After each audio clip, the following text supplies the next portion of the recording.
Hai, kembali lagi di channel Winda Oktantri. Kali ini saya akan melanjutkan cerita Pak Vincent Jungkook yang berjudul My Destiny. Semua cerita hanya imajinasi belaka, jadi mohon dimengerti dan juga bijak dalam berkomentar. Terima kasih.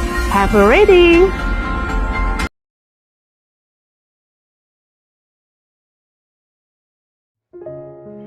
Keesokan harinya, sesinar mentari mulai memancarkan sinar hangatnya, disertai dengan suara kicauan burung yang saling bersahutan. Begitu nyaman di telinga dan membuat siapapun akan menyambut pagi ini dengan tersenyum bahagia dan juga berharap hari ini akan jauh lebih baik dari hari sebelumnya. Tetapi semua itu tidak berlaku bagi salah seorang gadis. Baginya, hari ini merupakan hari yang terburuk. Sebab saat gadis tersebut mulai terjaga dari tidurnya, terasa remuk dan juga sakit, terutama di daerah kewanitaannya, terasa begitu perih. Dan di saat ia membuka mata, ia begitu asing dengan ruangan tersebut. Dan yang membuatnya sangat terkejut, ada sesosok pria asing yang sedang tertidur pulas dalam keadaan polos di sampingnya.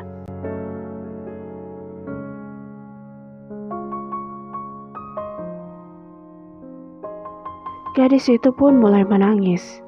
Sambil menahan rasa sakit yang ia rasakan, ia berusaha menjauhkan dirinya agar menjauh dari pria asing itu. Kini, ia terduduk di lantai, lebih tepatnya di samping tempat tidur. Dengan seutas kain yang masih setia menutupi tubuhnya, ia pun meringkuk sambil memeluk erat kedua kakinya. Sungguh, ia sangat ketakutan dan tak tahu harus berbuat apa. Kalaupun berteriak, minta tolong, tapi kepada siapa? Tak ada seorang pun yang ia kenal di sini. Sedangkan pria tersebut, ia masih tertidur pulas, dan baru kali ini ia merasakan tidur yang begitu nyenyak. Tidak ada mimpi buruk sama sekali. Tapi pada akhirnya, ia mulai terjaga, disebabkan suara tangis yang terdengar sayup-sayup di telinganya.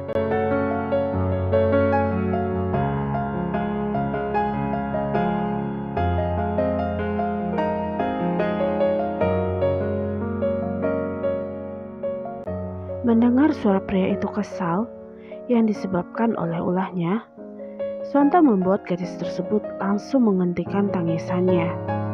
Ia pun mulai menutup mulut dengan kedua tangannya dan berusaha keras agar tidak mengeluarkan suara kembali. Kini ia semakin dibuat ketakutan. Seluruh tubuhnya mulai bergetar hebat.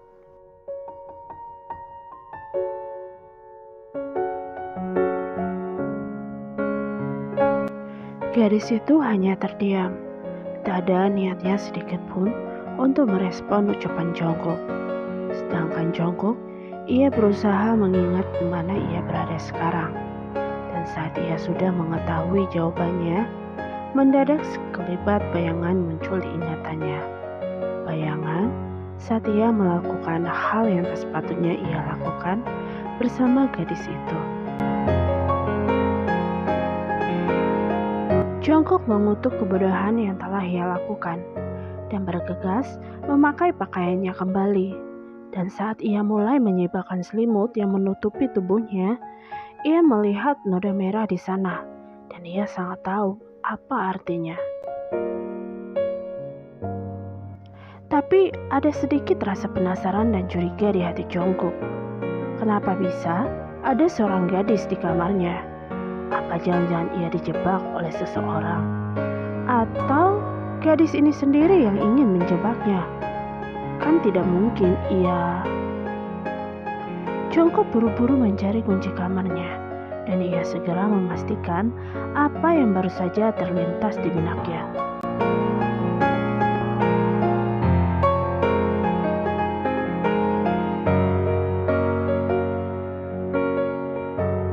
Jungkook kembali mengutuk dirinya berkali-kali.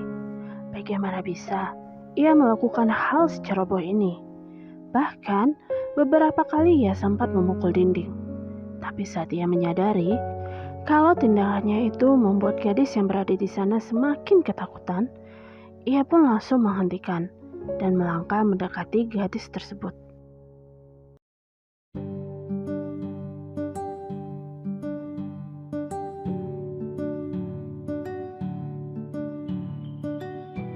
Yan sama sekali tidak menjawab. Ia malah semakin mengeratkan selimut yang masih setia memeluknya, dan juga berusaha menjauh saat Jongkook mulai mendekatinya.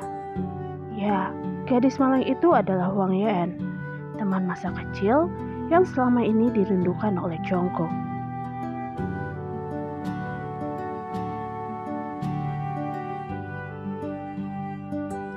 Jongkook mulai melangkah mundur agar ia sedikit menjauh.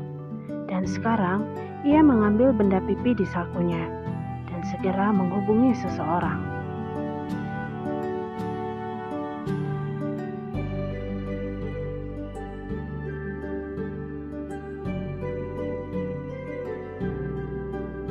Tak berselang lama, orang yang ditunggu pun tiba.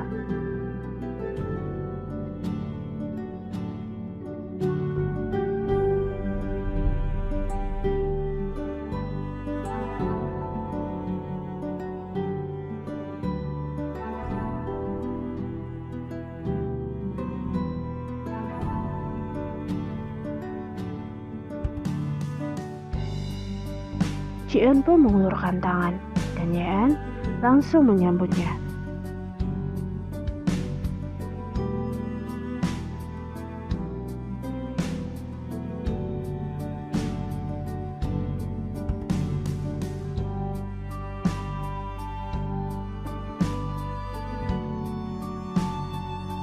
Belum sempat Yeon bercerita, Suga dan Jongkook sudah kembali masuk ke dalam kamar tersebut. Dan itu membuat Yeon kembali bersembunyi di balik tempat tidur.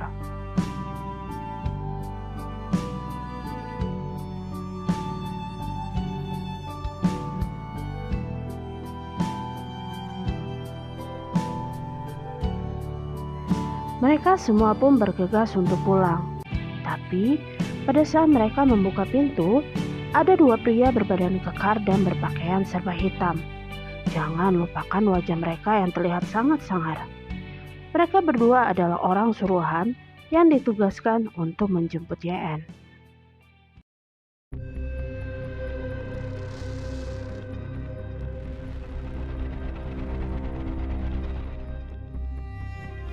Kedua pria itu langsung menerobos masuk dan hendak membawa Yeon kembali. Sedangkan Yeon, ia berusaha meminta tolong kepada Ji-eun agar ia dapat menolongnya, tetapi nihil. Mereka semua tidak dapat berbuat apa-apa. Sampai akhirnya pandangan Yeon dan Jongkook saling bertemu.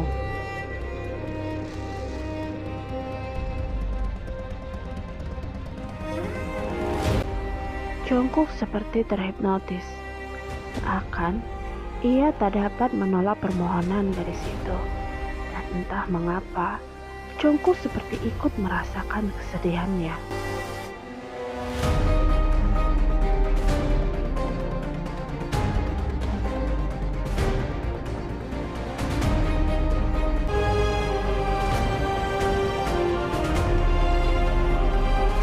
Dan akhirnya, Yeon ikut pulang bersama Ji-eun. Sedangkan Jongkook dan Suga, mereka mengikuti dua pria kekar itu untuk bertemu tuan mereka.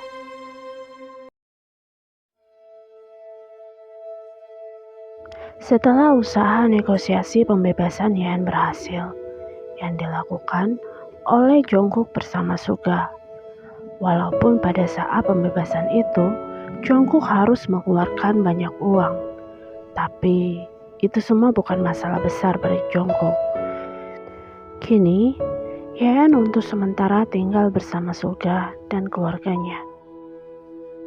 Dan hari ini, seperti biasanya, Jongkook selalu menghabiskan waktunya di depan tumpukan berkas. Tapi yang membedakannya saat ini ialah ia sama sekali tak fokus dengan apa yang ia kerjakan. Pikirannya selalu saja teringat dengan sosok gadis itu. Bahkan sampai ia memejamkan mata Bayangannya pun selalu muncul tanpa permisi. Dan akhirnya, ia pun menyerah. Ia menghentikan semua pekerjaannya dan meninggalkannya begitu saja, dan langsung menuju ke kediaman Sugeng.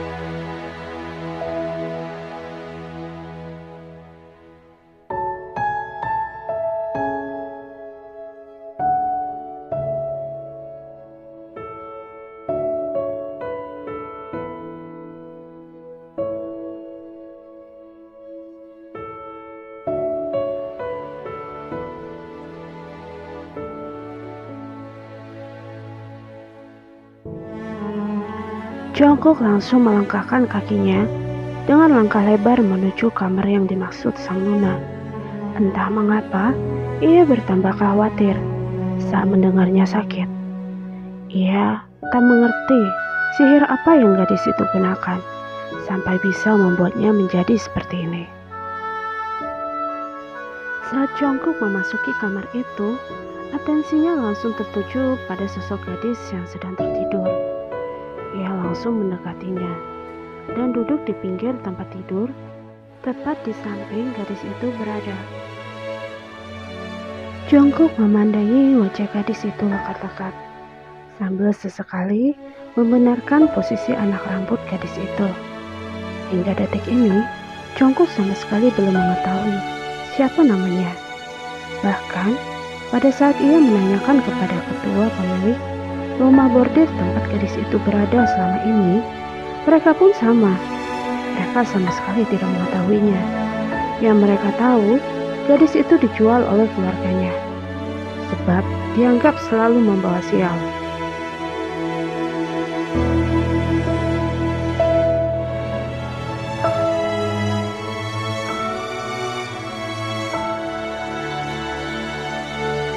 Tanya Jongkok saat melihat gadis itu terbangun, dan ia hanya menggelengkan kepalanya sambil berusaha duduk yang dibantu oleh Jongkok.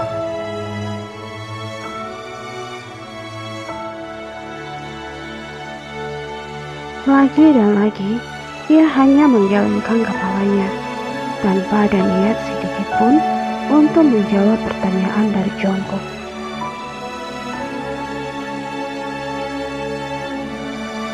Entah mengapa, suasana hati Jongkok menjadi melo, dan tanpa sadar, ia meneteskan air matanya di hadapan gadis itu.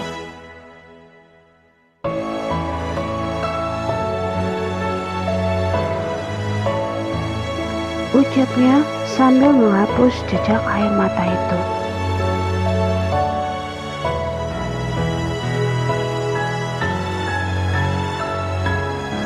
Jongkok berkata sambil menggenggam erat tangan gadis yang telah menghapus air matanya.